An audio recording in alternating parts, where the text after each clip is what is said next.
उत्तर रामायण के अनुसार अश्वमेध यज्ञ पूर्ण होने के पश्चात भगवान श्री राम ने बड़ी सभा का आयोजन कर सभी देवताओं, ऋषि मुनियों, किन्नरों, यक्ष और राजाओं आदि को उसमें आमंत्रित किया। सभा में आए नारद मुनि के भड़काने पर एक राजा ने भारी सभा में ऋषि विश्वामित्र को छोड़कर सभी को प्रणाम किया। ऋषि विश्वामित्र गुस्से से भर उठे और उन्होंने भगवान श्री राम से कहा कि अगर सूर्यास्त से पूर्व श्री राम ने उस राजा को मृत्यु दंड नहीं दिया तो वो राम को श्राप दे देगा। इस पर श्री राम ने उस राजा को सूर्यास्त से पूर्व मारने का प्रण ले लिया। श्री राम के प्रण की खबर पाते ही राजा भागा भागा हनुमान जी की माता अंजनी की शरण में गया और बिना पूरी बात बताए उनसे प्रण रक्षा का वचन मांग लिया। तब माता अंजनी ने हनुमान जी को राजन की प्राण रक्षा का आदेश दिया। हनुमान जी ने श्री राम की शपथ लेकर कहा कि कोई भी राजन का बाल भी पाका नहीं कर पाएगा। परंतु जब राजन ने बताया कि भगवान श्री राम ने ही उसका वध करने का प्रण किया है तो हनुमान जी धर्म संकट में पड़ गए कि राजन के प्राण कैसे बचाए और माता का दिया वचन कैसे पूरा करे और भगवान श्री राम को श्राप से कैसे बचाए। धर्म संकट में फंसे हनुमान जी को एक आयोजन सूझी। हनुमान जी ने राजन से सरयुग नदी के तट पर जाकर राम नाम जपने के लिए कहा। हनुमान जी खुद सूक्ष्म रूप में राजन के पीछे छिप गया। जब राजन को खोजते हुए श्री राम सरयुग तट पर पहुँचे तो उन्होंने देखा कि राजन राम राम जप रहा है। प्रभु श्री राम ने सोचा यह तो भक्त है, मैं भक्त के प्राण कैसे ले लूं।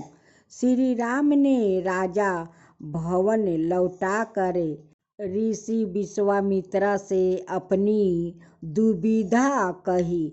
विश्वामित्र अपनी बात पर डटे रहे और जिस पर श्री राम को फिर से राजन के प्राण लेने हेतु सरयुग तट पर लौटना पड़ा।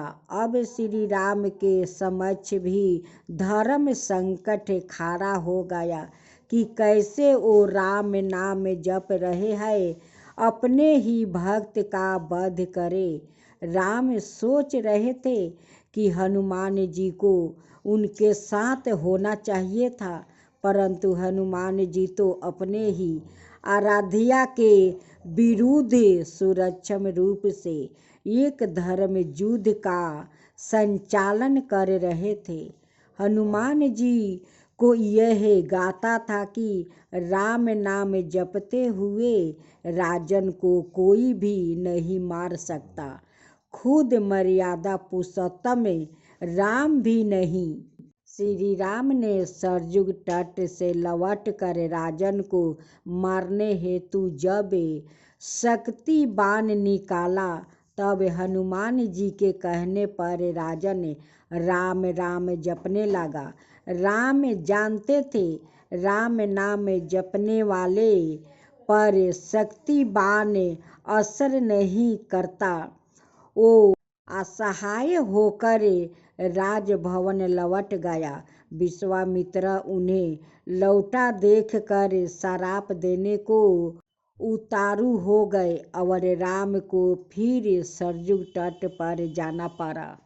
इस बार राजा हनुमान जी के इशारे पर जय जय श्री राम, जय जय हनुमान गा रहा था। प्रभु श्री राम ने सोचा कि मेरे नाम के साथ साथ यह राजा शक्ति और शक्ति की जय बोल रहा है, ऐसे में कोई अस्त्र शस्त्र इसे मार नहीं सकता। इस संकट को देखकर श्री राम मूर्छित हो गया। तब ऋषि विश्वामित्र को सलाह दी कि राम को इस तरह संकट में ना डाले। उन्होंने कहा कि श्री राम चाहे कर भी राम नाम जपने वाले को नहीं मार सकते, क्योंकि जो बल राम के नाम में है और खुद राम में नहीं है।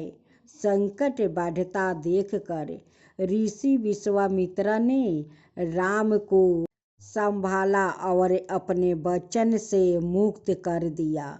मामला संभालते देखकर राजा के पीछे छिपे हनुमान वापस अपने रूप में आ गया और श्री राम के चरणों में आ गिरे।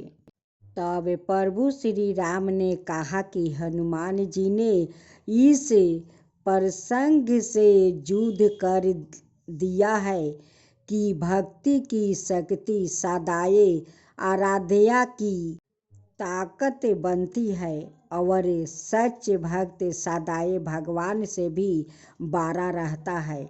इस प्रकार हनुमान जी ने राम नाम के सहारे श्री राम को भी हरा दिया। पौराणिक कथा के अनुसार हनुमान जी के बचपन का नाम मारुति था। एक दिन मारुति नंदन अपनी निद्रा से जागे और उन्हें दीर्घित भूख लग गई। उन्होंने पास के एक वृक्ष पर लाल पाका फल देखा, जिसे खाने के लिए वो निकल पड़े। दरअसल मारुति जिसे पाका फल समझ रहे थे वो सूर्य देव थे। वो अमावस्या का दिन था और राहु सूर्य पर ग्रहण लगाने वाला था, लेकिन वो सूर्य को ग्रहण लाग पाता उससे पहले ही हनुमान जी ने सूर्य को निगल लिया। राहु कुछ समझ नहीं पाया कि वो क्या कर रहा है। उन्होंने इंद्र से सहायता मांगी। इंद्र देव के बार बार आग्रह करने पर जब हनुमान जी ने सूर्य देव को मुक्ति नहीं किया तो इंद्र ने वज्र से उनके मुख पर प्रहार किया, जिससे सूर्य देव मुक्त हुआ। वही वज्र के प्रहार से पवन पुत्र मूर्छित होकर पृथ्वी पर आ गिरे और उनकी ठूठी टेढ़ी हो गई।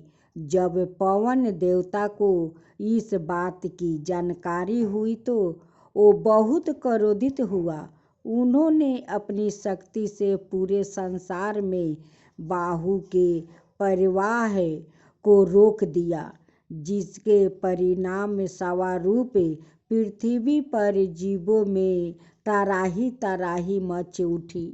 इस विनाश को रोकने के लिए सारे देवगण पवन देव से आग्रह करने पहुंचे। सारे वरदान भी दिया। देवताओं के वरदान से बालक हनुमान और भी ज्यादा शक्तिशाली हो गए, लेकिन वज्र के चोट से उनकी ठूठी टेढ़ी हो गई, जिसके कारण उनका एक नाम हनुमान पड़ा।